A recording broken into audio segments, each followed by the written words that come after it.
According to Swami Sivananda, meditation implies relaxation, both physical and mental, at a level which few of us experience even during sleep. For this reason, meditation brings excellent health and can alleviate and cure many types of disease. Swami Shivananda emphasized the non duality that exists between body and mind.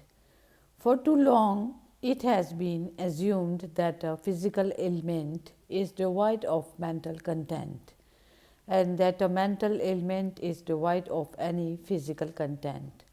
Only comparatively recently has the intimate relationship between the physical and mental spheres been realized. They are really one whole. For example, physical relaxation will surely also bring mental relaxation, and conversely, mental relaxation will also bring physical relaxation. Meditation acts as a holistic or whole treatment for disease. It is a more widely encompassing method of treatment than is provided by drugs, which tend to cure the disease of an organ but can have unforeseen negative repercussion on other parts of the body. Many cases of this can be cited. Meditation takes the treatment back to the sufferer. The patient will be able to exercise more power himself over his health for the removal of his ailment. The treatment will concern the whole body mind complex.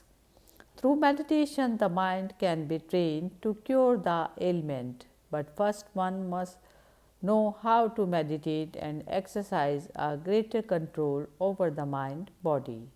When one becomes aware of the inner processes of the mind and body, one can direct energies where they are most needed. People with diseases will know how to direct their inner energy to the diseased organ. The psychological effects of meditation. Meditation is a most powerful way of controlling psychological processes and also of controlling psychological reactions to psychological events. One of the most profound changes that takes place in the body during meditation is the slowing down of the metabolism, the rate of breaking down and building up the body, for there is a sharp reduction in oxygen consumption and carbon dioxide output. Experimenters have measured up to a 20% decrease in oxygen consumption, which is because the respiration rate is slower. The reduced metabolic rate is due to the control over the involuntary nervous system, which one develops through meditation. Meditation has a noticeable influence on blood pressure, which drops much lower than normal both during and after meditation, and therefore meditation can be particularly recommended for those people suffering from high blood pressure. The heart rate also slows down to a few beats every minute. Another interesting discovery regarding the blood system is the fact that the blood flow increases during meditation. This increased blood flow greatly benefits the meditator. For example, let us consider lactate production. Lactate is a substance produced mainly in the muscles when there is no free oxygen. It is profusely produced during periods of intense activity when the muscles are performing extensive work. A so called energy debt is incurred because the muscles must expand more energy than the oxygen supply to the muscles allow for. Now, lactate is produced to provide for the much required extra energy. During periods of rest, lactate is slowly broken down into other substances. Since enough oxygen is now being supplied to the muscles, in meditation, the increased blood flow ensures that oxygen is more efficiently delivered to the muscles and that lactate is more quickly and effectively removed.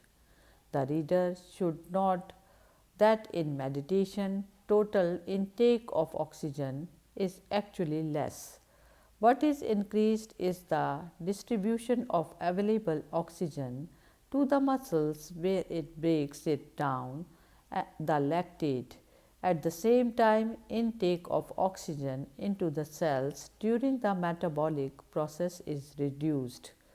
Production of lactate is stimulated by the sympathetic nervous system. Inhibition of the sympathetic nervous system during meditation automatically reduces production of the lactate. Why is the subject of lactate production so important? Because medical tests show that persons suffering from anxiety, neurosis, tension have a high level of lactate compared to when they are calm and tranquil. When lactate is injected into the body in scientific experiments, there is a sudden and marked increase in the level of anxiety. Also, people suffering from high blood pressure have markedly more lactate in the body than people with normal blood pressure and those who meditate regularly. Meditation is the perfect method of reducing the lactate level and consequently reducing blood pressure and all types of anxiety symptoms. Remember also that anxiety is the cause of many of the so called physical ailments as well as innumerable mental diseases. Meditation is the method of treating these diseases by doing away with their root cause. This is far preferable to the present widely adopted cures which treat the symptom and not the underlying cause. How do these psychological changes compare with other forms of relaxation such as sleep and hypnotism? There appears to be little or no correspondence whatsoever.